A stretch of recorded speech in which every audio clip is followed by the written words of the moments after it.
जय हिंद दोस्तों, स्वागत है आपका हमारे YouTube चैनल ज्ञान आरवीएल में। दोस्तों आपको बता दें कि आज हम लेकर आ चुके हैं हिंदी के 25 क्वेश्चंस और ये क्वेश्चन बहुत ही ज़्यादा इम्पॉर्टेंट होने वाले हैं आपके एग्ज़ाम के लिए।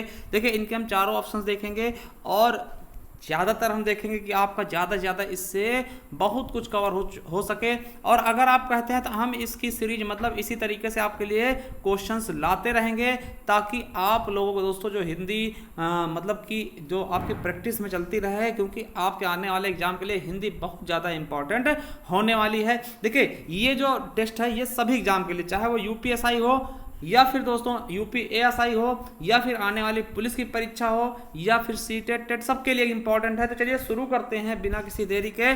तो दोस्तों पहला क्वेश्चन लगाते हैं। तो दोस्तों पहला क्वेश्चन है आपका, बघेली किस क्षेत्र की बोली जाती है? दोस्तों बघेली किस क्षेत्र में बोली जाती है बताइएगा आप। पहला ऑप्शन सिलीगुड़ी, रांची, जोधपुर या फिर जबलपुर। आपको पता है दोस्तों कि अवधी, बघेली, छत्तीसगढ़ी दोस्तों ये आपके कौन से हिंदी के अंतर्गत आते हैं? पूर्वी हिंदी के अंतर्गत आते हैं। कौन कौन सी? क्वेश्चन याद रखिएगा, आपसे पूछा जाएगा कि पूर्वी हिंदी के अंतर्गत कौन कौन सी बोलियां आती हैं, तो आपको बताना है Awadhi, Bagheli, Chhattisgarhi. A B C से याद रख लेंगे, ए से अवधी, बी से बघेली, सी से छत्तीसगढ़ी। और आपको बता दें जो बघेली है दोस्तों वो आपकी कहां पे, तो यहां का हमारा डी ऑप्शन बिल्कुल राइट होगा, जबलपुर। ठीक है। और दोस्तों ये किस अपभ्रंश से निकली है? तो आपको बता दें अर्धमागधी अपभ्रंश से निकली है। ठीक है। तो कहां दोस्तों?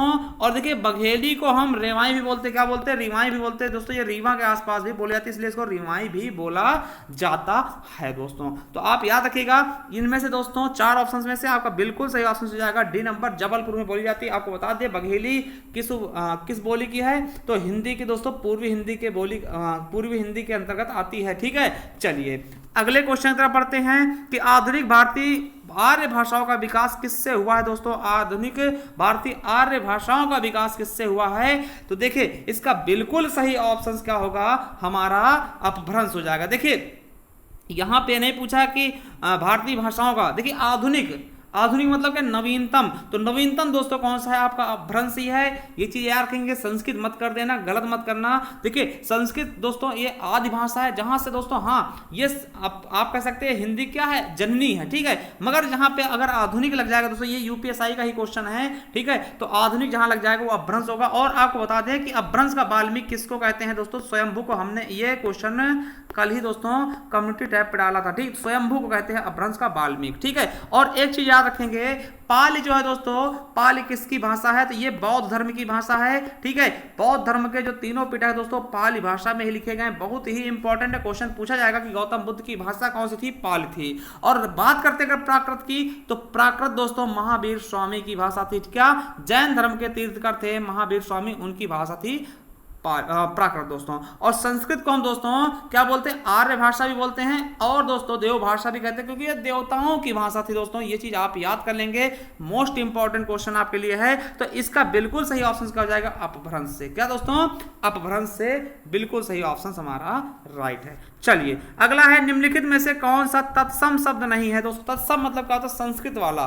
तो कौन सा संस्कृत नहीं, इसका मतलब कौन सा हिंदी होगा दोस्तों? ये आपको बताना है। तो चलिए देखते हैं। चक्षु दोस्तों आपको पता है ये संस्कृत का शब्द है, बिल्कुल नहीं होगा। और उष्ट्र दोस्तों, उष्ट्र ऊंट का होता है, बिल्कुल नहीं। दधि दही का होता है दोस्तों, बिल्कुल नहीं। सिंगार दोस्तों आपको पता होना कि सिंगार क्या है दोस्तों? ये हिंदी शब्द है। और सिंगार का दोस्तों तत्सम क्या होगा? तो श्रृंगार होता है। देखिए श्रृंगार इस तरह लिखा जाता है, ये शुद्ध रूप है दोस्तों। ठीक है। नहीं तो आप लोग क्या करते हैं? इस तरह लिख देते दोस्तों, यहाँ पे श्रा हो जाता है। ये आप समझिएगा श्रृंगार, यही हमारा बी ऑप्शन राइट होगा। इसका अगर तत्सम बात करते दोस्तों क्या होगा? ये होगा श्रृंगार। ठीक, ये श्रृंगार यही शुद्ध रूप से लिखा जाता है, इसी तरह लिखना चाहिए। और ये याद रखिएगा पूछा था शुद्ध रूप, है ना। मगर दोस्त यहाँ पे ऐसे लगा देते हैं, ये गलत होता है। ये लगाते हैं, ये नहीं होना चाहिए। ये आपका दोस्तों ये आधा होता है। ठीक, श्रा क्या होता है? आधा होता है। चलिए अगला देखते हैं, तरंग शब्द का सही समानार्थी शब्द क्या होगा? तरंग। देखिए तरंग क्या होता है दोस्तों? इसके बारे में आपको बता, तरंग मतलब होता है दोस्तों लहर होती है। ठीक है। और तरंग को हम क्या बोलते हैं? ऊर्मी बोलते हैं। क्या बोलते हैं? ऊर्मी बोलते दोस्तों। और एक चीज याद रखेंगे, तरंग और तुरंग ये आपके समानार्थी शब्द पूछा था। तरंग मतलब क्या होता है? लहर, और तुरंग मीन्स होता है घोड़ा। क्या होता है? तुरंग मीन्स होता है घोड़ा दोस्तों। और केकी मीन्स होता है कोयल, याद रखेंगे। और अटवी मीन्स क्या होता है? ये जंगल के पर्यायवाची होते हैं। अटवी, कानन, विपिन, कांतार, अरण्य, ये सब क्या होते हैं? जंगल के होते हैं दोस्तों। बिल्कुल सही ऑप्शन आपका क्या हो जाएगा? तरंग किसका होता है? ऊर्मी का होता है, याद रखेंगे। चलिए अगला है अवनि का विरुद्धार्थी शब्द, तो आपको पता होगा अवनि अंबर का क्या होता है? अवनि होता है, तो बिल्कुल सही हो जाएगा। चक्षु मतलब आंख होता है। अग्नि दोस्तों क्या होता है दोस्तों? आग को बोलते हैं, ठीक है। तो ये चीजें याद रखेंगे बिल्कुल। अच्छा, अवन का क्या होता है? अंबर होता है दोस्तों, ठीक है। अवन क्या होता है? अंबर होता है। अवन मतलब क्या होता है? पृथ्वी है, ठीक है। अवन हम पृथ्वी को बोलते हैं, अवन का अंबर हो जाएगा। चलिए अगले क्वेश्चन तरफ बढ़ते हैं। छठा क्वेश्चन क्या है? निम्नलिखित में से कौन सा शब्द अनेकार्थी नहीं है? कौन सा शब्द अनेकार्थी नहीं है दोस्तों? तो कनक, आपको पता कनक भी अनेकार्थी, कनक के अर्थ कई सारे निकले। धतूरा हो गया, सोना हो गया, गेहूं हो गया, ठीक है। और वहीं अनंत के भी बहुत सारे अर्थ निकल रहे हैं, ये भी अनेकार्थी शब्द हो जाएगा। जैसे अनंत मतलब आकाश को बोलते हैं। असीम जिसका कोई अंत न हो, विष्णु भगवान को बोलते हैं। अविनाशी को बोलते हैं।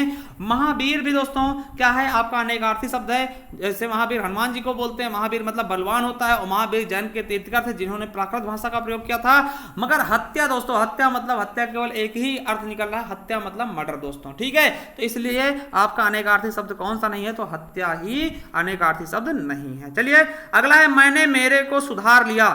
वाक्य में किस प्रकार के शुद्धि दोस्तों? मैंने मेरे को सुधार लिया दोस्तों, ये कोई सेंटेंस है? आपको खुद लग रहा होगा कि गलत है। मैंने अपने को सुधार लिया, ये तो सही हो जाएगा। मैंने अपने को सुधार लिया, ये तो सही है दोस्तों। आपको पता है कि इसमें मैंने में गलत है, ठीक है। यहीं पर दोस्तों मैंने मेरे ये गलत है दोस्तों। यानी कि हम कह सकते हैं कि दोस्तों यहां पर सर्वनाम गलत है। क्या है?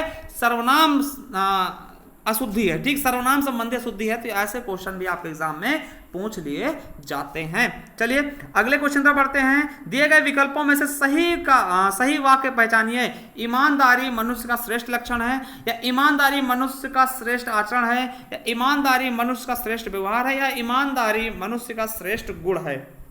चलिए बताइएगा बिल्कुल सही ऑप्शन क्या होगा। आप एक चीज आप अपने दिमाग में लगा लेंगे कि ईमानदारी होता क्या है दोस्तों? लक्षण होता है? बिल्कुल नहीं। आचरण होता है? बिल्कुल नहीं। व्यवहार होता है? बिल्कुल नहीं। गुण होता है कहीं, है ना। ईमानदारी उसके अंदर गुण होनी चाहिए, अच्छे गुण होना चाहिए। तो ईमानदारी भी क्या है? कहीं ना कहीं दोस्तों गुण है। तो याद रखेंगे कि ईमानदारी मनुष्य का श्रेष्ठ गुण है, ना कि लक्षण, आचरण, व्यवहार, ठीक है। तो ये सभी और ऐसे क्वेश्चन आपके यूपीएससी में जरूर आएंगे, याद रखेंगे। चलिए हमारा डी ऑप्शन बिल्कुल राइट होगा।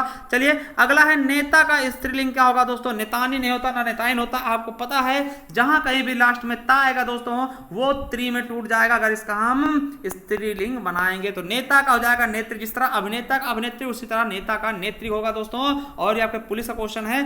और आपको बता दोस्तों जहां पर मान होता है वो अगर उसका हम स्त्रीलिंग बनाते हैं तो मति हो जाता है। क्या? मति हो जाता है। जहां पर वान होता है अगर उसका स्त्रीलिंग बनाएंगे तो वत्ती हो जाएगा दोस्तों। और जहां पर ता होता है दोस्तों उसका स्त्रीलिंग बनाते हैं तो त्री हो जाता है। जैसे कि मान में देखें, जैसे शक्तिमान का स्त्रीलिंग क्या होगा? शक्तिमती हो जाएगा। वान जैसे भगवान का क्या होता है?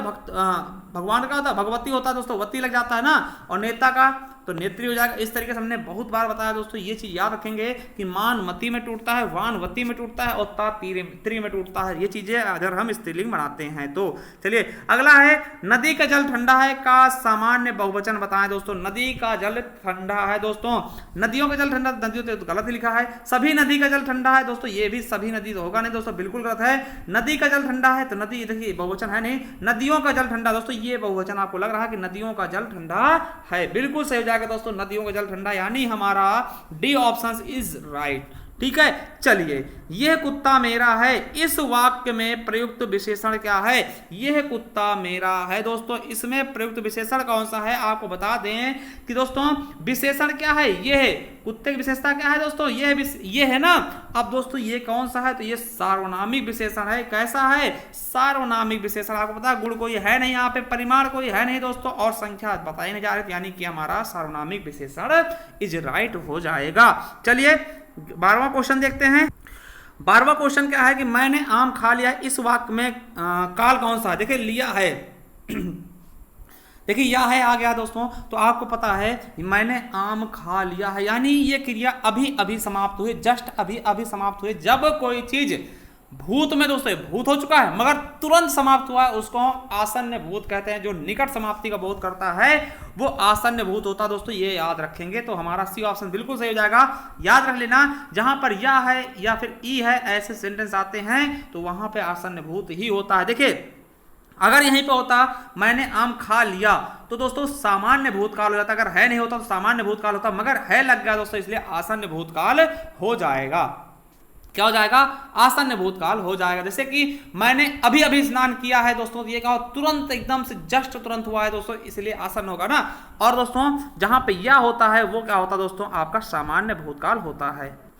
चलिए अगले क्वेश्चन पर बढ़ते हैं। अगला है भुलक्कड़ शब्द में किस प्रकार का प्रत्यय हुआ है दोस्तों, कौन सा प्रत्यय प्रयोग हुआ है? तो भुल धन अक्कड़। क्या होता है भुलक्कड़ दोस्तों? ये तो कई बार पूछा गया क्वेश्चन, आता भी है इसलिए याद रखें अक्कड़, ठीक है। क्या जैसे घुमक्कड़ हो गया, पियक्कड़ हो गया, फक्कड़ हो गया, भुक्खड़ हो गया, लक्कड़ हो गया, सब के सब में अक्कड़ वाला ही क्या होता है दोस्तों, प्रत्यय लगता, प्रत्यय बाद में लगते हैं। और दोस्तों ये क्या होते हैं, शब्दांश होते हैं, ना कि कोई शब्द होते हैं। जो उपसर्ग प्रत्यय होते हैं वो शब्दांश के भेद होते हैं। चलिए अगला है निम्नलिखित में से योजक चिन्ह कौन सा है दोस्तों? योजक चिन्ह बताइएगा कौन सा है दोस्तों। बिल्कुल सही ऑप्शन क्या हो जाएगा हमारा सी नंबर।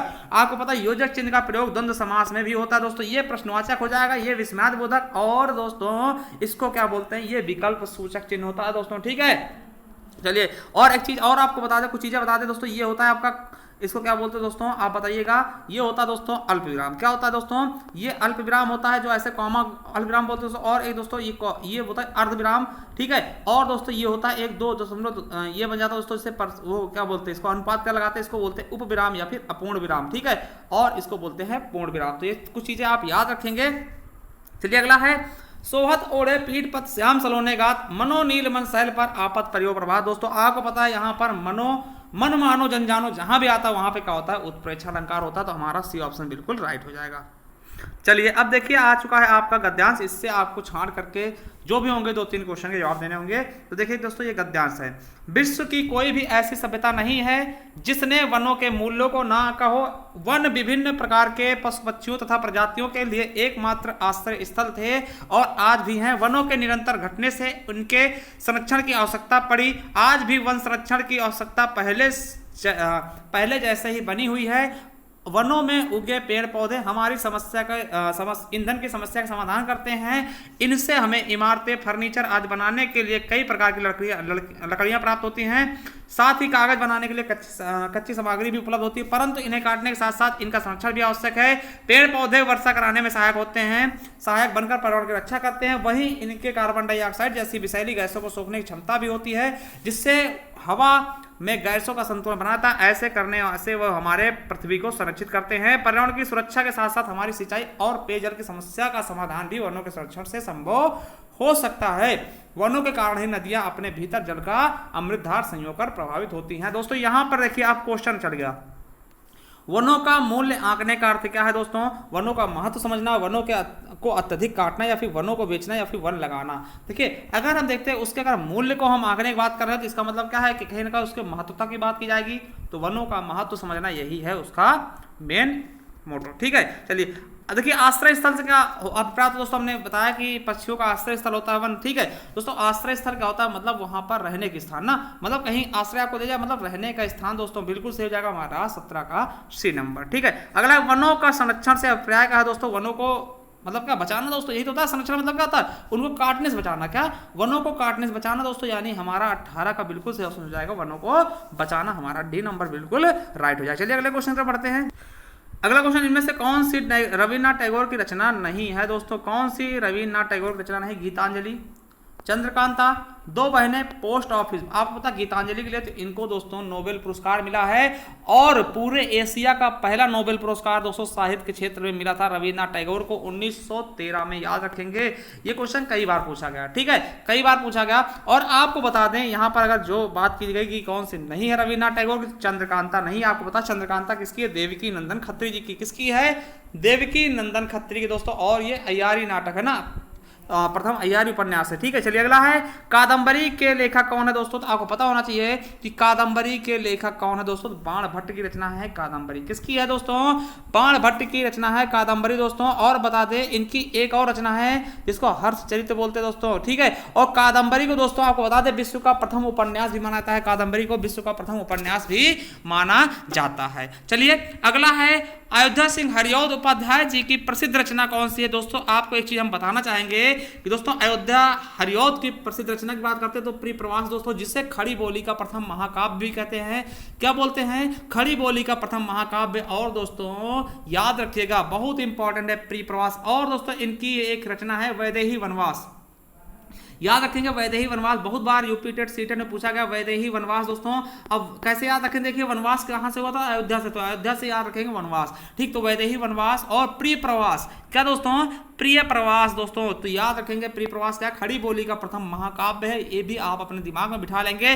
देखिए झरना की बात करते हैं जयशंकर प्रसाद की है। और दोस्तों प्रेम प्रलाप किसकी है? ये दोस्तों भारतेंद्र हरिश्चंद्र जी की है। और अंधा युग आपको पता है कि धर्मवीर भारती की रचना है अंधा युग। चलिए नेक्स्ट क्वेश्चन, वर्ष 1982 में इनमें से किसे ज्ञानपीठ पुरस्कार मिला था दोस्तों। आपको पता होगा कि 1982 की अगर हम बात करते हैं दोस्तों तो किसको मिला था? महादेवी वर्मा जी को दोस्तों। किसको मिला है? महादेवी वर्मा को आधुनिक युग की मीरा कहते हैं। और 1982 में इन्हें यामा के लिए दोस्तों, किसके लिए? यामा के लिए दोस्तों मिला है। और आपको बता दें इनमें से और किसी को मिला भी नहीं है, जयशंकर प्रसाद को नहीं मिला है। ठीक है, और अगर हम बात करते हैं ज्ञानपीठ से दोस्तों तो याद रखेंगे ज्ञानपीठ पुरस्कार की अगर बात करते हैं दोस्तों तो अज्ञे जी को भी मिला है। किसके लिए? कितनी नाम कितनी बार के लिए। और दिनकर को दोस्तों उर्वशी के लिए मिला है। तो ये चीजें भी याद रख लेंगे। चलिए अगला क्वेश्चन 23 नंबर, मृदुला गर्ग के उपन्यास मिलजुल मन को किस पुरस्कार से सम्मानित किया गया दोस्तों। अगर हम बात करते हैं दोस्तों तो ये इनको दिया गया था 2013 का। क्या दोस्तों? 2013 को मृदुला गर्ग को दोस्तों मिलजुल मन के लिए साहित्य अकादमी पुरस्कार से सम्मानित किया गया था। किससे दोस्तों? साहित्य अकादमी पुरस्कार से। चलिए अगला है ये रिक्त स्थान भरना। ऐसे क्वेश्चन आपके यूपीएससी में बहुत बार पूछे जाते हैं। वह जल्दी चला गया ट्रेन पकड़ सके, किस यहाँ पे कौन सा ऑप्शन भरना दोस्तों? वह जल्दी चला गया ताकि ट्रेन पकड़ सके, या फिर और ट्रेन पकड़ सके, की ट्रेन पकड़ सके, इसलिए ट्रेन पकड़ सके। वह जल्दी चला गया ताकि ट्रेन पकड़ सके दोस्तों। ताकि हो जाएगा हमारा बिल्कुल राइट आंसर। ठीक है, चलिए अगला, निम्नलिखित में से किस भाग में त्रुटि है दोस्तों? आधी रात से सोने के कीमत में उछाला है दोस्तों। आपको पता होना चाहिए सोने की कीमत होना चाहिए, ना कि के कीमत दोस्तों। ये भाग हमारा त्रुटि है। तो हमारा बी ऑप्शन में लग रहा है दोस्तों कि सोने की कीमत में दोस्तों होना चाहिए था, सोने के कीमत नहीं होगा। तो हमारा बी ऑप्शन क्या है? गलत हो जाएगा। तो दोस्तों ये 25 क्वेश्चन, आपके कितने क्वेश्चन सही हुए? अगर आपको अच्छा लगा तो बताइएगा, इसका हम नेक्स्ट पार्ट भी लेकर आएंगे। इस तरह से 25-25 क्वेश्चन हम लेकर के आते रहेंगे, आप लोगों का रिवीजन भी होता रहेगा। और दोस्तों बता दें कि अगर आप यूपीएससी की तैयारी कर रहे हैं दोस्तों तो आपके लिए हमारी ई बुक हमने लॉन्च की है। 4 ई बुक है दोस्तों। देखिए एक में संपूर्ण हिंदी साहित्य इतिहास है। इसमें दोस्तों आपको सभी प्रकार के पुरस्कार मिल जाएंगे और संपूर्ण हिंदी साहित्य इतिहास होगा। और हिंदी में प्रथम रचना, प्रथम कवि, इस प्रकार के लगभग 130 पॉइंट होंगे। और समान हिंदी दोस्तों इसमें आपका पूरा ग्रामर पोर्शन होगा। और हिंदी भाषा और बोलियां, इसमें बोलियां सारी होंगी। और एक है पत्र लेखन। अगर इनके हम प्राइस की बात करें दोस्तों, इसका 50 रुपए प्राइस है, इसका 50 रुपए प्राइस है, इसका 25 और इसका 25। ये आपको दोस्तों इसका लिंक हम नीचे दे देंगे दोस्तों। आप डायरेक्ट पेमेंट करके दोस्तों डाउनलोड कर सकते हैं। ठीक है, पीडीएफ के रूप में। या फिर दोस्तों आप इस व्हाट्सअप नंबर पे दोस्तों हमें क्या कर सकते हैं, इसी नंबर पे हमें गूगल पे, फोन पे या फिर पेटीएम करके जो भी चाहिए आपको उस बुक के हिसाब से दोस्तों करके हमें स्क्रीनशॉट भेज सकते हैं। हम आपको व्हाट्सएप पे भी प्रोवाइड करवा देंगे। ठीक है, चलिए दोस्तों मिलते हैं नेक्स्ट वीडियो में। तब तक के लिए जय हिंद, जय भारत। आपको वीडियो कैसी लगी हमें बताइएगा। और इसकी पीडीएफ आपको चाहिए दोस्तों हमारे टेलीग्राम चैनल से चाहिए, जिसका नाम है ज्ञान आरबीएल ऑफिशियल। ठीक है, चलिए थैंक यू, धन्यवाद।